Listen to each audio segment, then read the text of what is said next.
Ito mga kajimbok, iba-vlog ko to. Ito. Iba-vlog ko to rito. Ito yung ginagawa namin dito.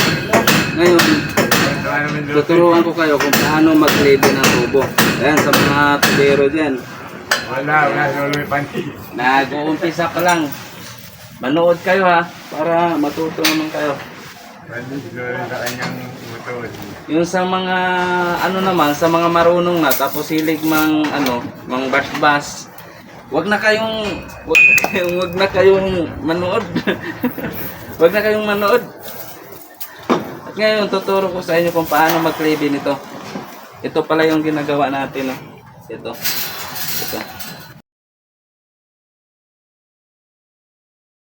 Yan yung ginagawa natin. Ngayon, susukatin natin tong kahabaan na to. Susukatin natin kung anong haba ng tubo na to para makuha natin yung tamang cleave talaga mga kajimbok, ha.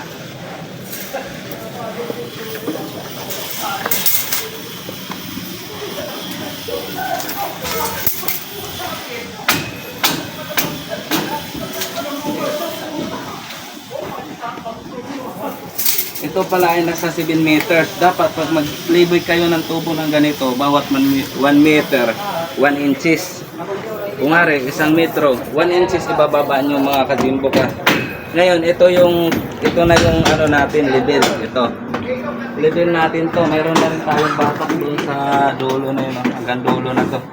Ngayon, para di kayo mahirapan magsukat-sukat, ibig sabihin, 7 meters to, ibababa natin ng 7 inches doon sa level doon, sa dulo na yun.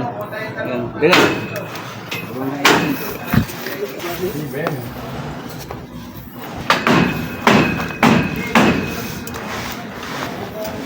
Ayan, ito yung level doon. Ngayon, ibababa na natin ng 7 inches dito yung natin. Para isang sukatan na lang. Ito yung tamang cleave mga kajimbok, ha. Ito yung tamang cleave pag kayo nagki-cleave ng tubo para hindi talaga tayo sasablay.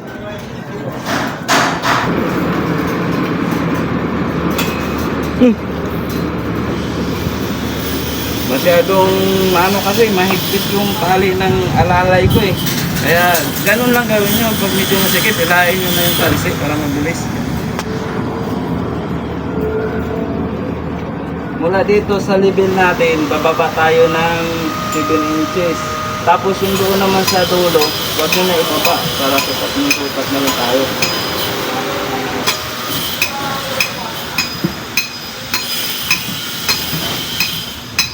Ayan, ibaba ko na. Babalik tayo ulit doon sa dulo. Ayan, nandito na tayo. Dito hindi natin binaba, yung sa dulo lang.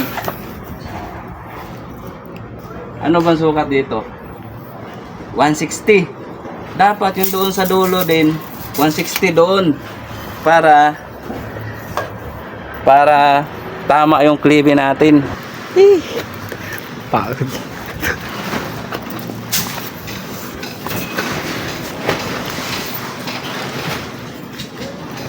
Dito, walang 160. 155 lang. Isa lang ibig sabihin. Maghuhukay ka pa dito. Papahukayan ko sa alalay ko mga kajimbok kasi hindi tama, medyo mataas dito. Nasa cleave naman to, kaya lang kulang pa. Ayan. At saka palingunin natin si Piro.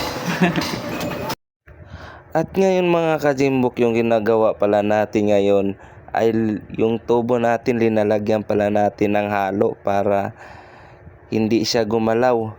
Dapat ganito yung pagpreparan yung mga kajimbok sa tubo para hindi mawawala sa cleave. Tapos pagkatapos natin rito, pag-ipit natin ng halo sa ating tubo, ay lalagyan na natin to ng mga buhangin mga kajimbok.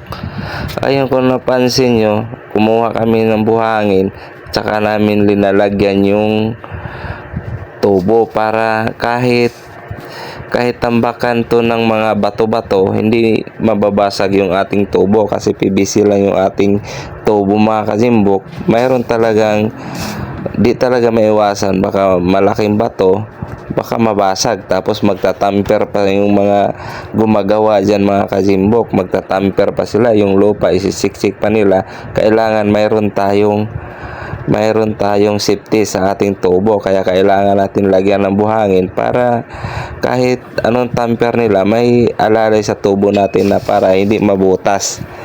Ayan, panoorin nyo mga kajimbo kung paano namin ginawa yan hanggang doon sa dulo, para malaman nyo kung paano namin para yung ating tubo. Ayan, sa mga bagong nag-aaral pa lang ng pagtutubero, baka may matutunan kayo rito. Hindi tayo basta bara mga kajimbok gumawa, kasi tayo rin babalikan na may-ari niyan pag magkaroon ng problema.